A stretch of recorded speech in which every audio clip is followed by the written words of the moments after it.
மாதிரியான டிஸ்கரேஜான காரியங்கள் உங்களுடைய வாழ்க்கையில என்றாகுதுன்னா நீங்க நல்லா தெரிஞ்சுக்கோங்க, பெருமழையின் இறைச்சல் உங்களுக்கு கேட்கப்பட போகிறது.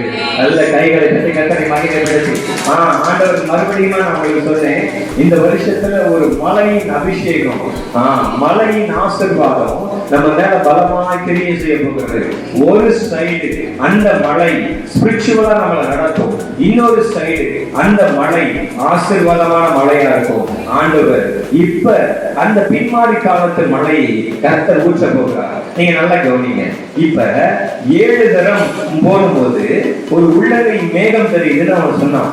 ஆனா எலியாவை கேட்டது நல்ல கைகள் கட்டி. நான் இப்ப உங்களுக்கு சொல்றேன், உலக மனுஷர்கள் அவங்களுக்கு தெரிகிறது கையளவு மேகம், உலகத்து மனுஷர்கள் உங்ககிட்ட சொல்றது கையளவு மேகம்.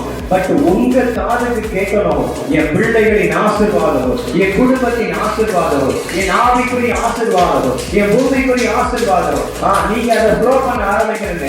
நல்லா தெரிஞ்சுக்கோங்க, பெருமழை வருகிறதுக்கு மேகம் கூடல, பெருமழை வருகிறதுக்கான சாத்தியம் இல்லை. ஆனா எலியா இந்த வார்த்தையை சொல்லி முடித்த உடனே பெருமழையின் இறைச்சல் கேட்கப்படுகிறது. நீ அந்த வசனத்தை வாசிங்க.